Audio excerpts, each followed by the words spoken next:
It's Miss Bell. Today we're going to continue reading stories out of our 5-minute snuggle stories. This one is called The Lion King, A Day Without Pumbaa. Here we go. Said Timon the meerkat. Breakfast time! Come to daddy, you tasty little critters. Timon was showing Simba the lion cub how to catch some very sneaky bugs in a jungle. Too bad Pumbaa had to miss out on this feast, Simba said, as he pounced on a juicy beetle. I haven't seen him since Snump, Timon said. Ooh, there's a good one. Watch me, Simba, and learn. Timon crouched behind a rotten log, crawling with the beetles. He was about to pounce when, Pumbaa swooped out of the trees, swinging wildly on a vine. He plowed straight into Timon, flattening the meerkat like a pancake. Oops! Sorry, Timon, Pumbaa said, picking up himself. Sorry, shouted Timon. Sorry, you say? That's the 19th, no, the 20th time you've crashed into me this week. But it wasn't on purpose, Pumbaa told him. You never do anything on purpose, Timon said. You're a natural disaster. Why, you couldn't catch a bug if it flew into your mouth. That's not true, Pumbaa protested, tears welling up in his eyes. Look, I'll prove it. The clumsy warthog lunged for a juicy grub, only to fall head first into a puddle.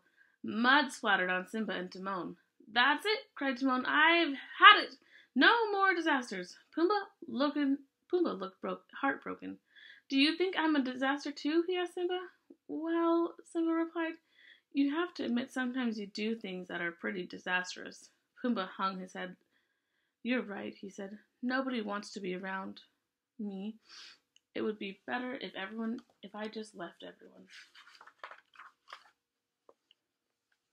With that, Pumbaa slowly plodded off into the jungle. Just then the clouds thickened and a bolt of lightning shot through the sky. Wait a second, said Simba. Timon, we can't let him go. But Timon wouldn't even turn to watch his friend leave. If the warthog thinks I'm going to beg him to stay, he's sorely mistaken, Timon said. Trust me, Simba, he'll be back by lunchtime. But as the rain began to pour down, Simba wasn't so sure. The storm came and went, and then so did lunchtime, but still no Pumbaa.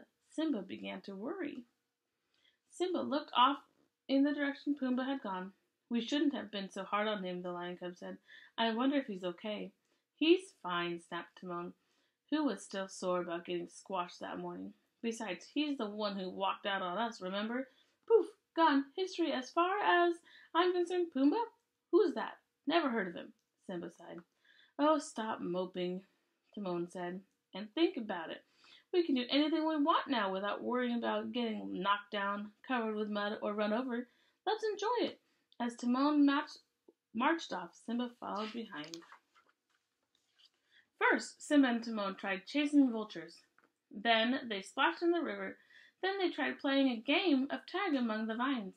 But somehow, nothing they did seemed like very much fun. Something or someone was always missing. So what do you want to do now? Timon asked Simba. I don't know, replied Simba. What do you want to do? I asked you first, said Timon. The sun began to dip below the horizon. Timon sighed. He was bored, and he admitted it. He admitted it was also possible that he missed Pumbaa just a little. By the time Simba and Timon finished dinner, they were both a little grumpy. They hadn't really enjoyed anything they'd done that day. Soon it would be bedtime, and their friends still hadn't returned. There's got to be something more fun to do, said Simba. Well, Timon said gloomily. What do you want to do? I don't know, said Simba. What do you want to do? The pair went on and on and on, trying to think of fun things to do. They would have gone on even longer, but suddenly they heard a rustling sound coming from along the river bank.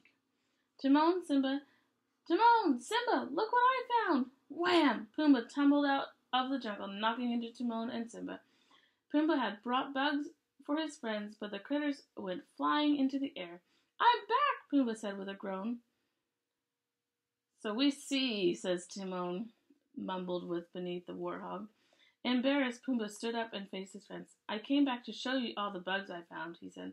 But now look what I've done. I'm the worst friend ever. No, wait! 1 minute, cried Timon. not true. You're a wonderful friend, and we missed you, Simba said. We even missed your disasters.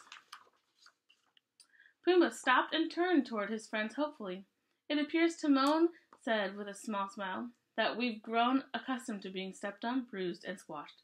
Today was no fun without you, Simba exclaimed. You're one of our very favorite disasters. Pumbaa rushed toward them as he did. He accidentally knocked over Timon and stepped on Simba's paw, but this time his friends didn't really mind.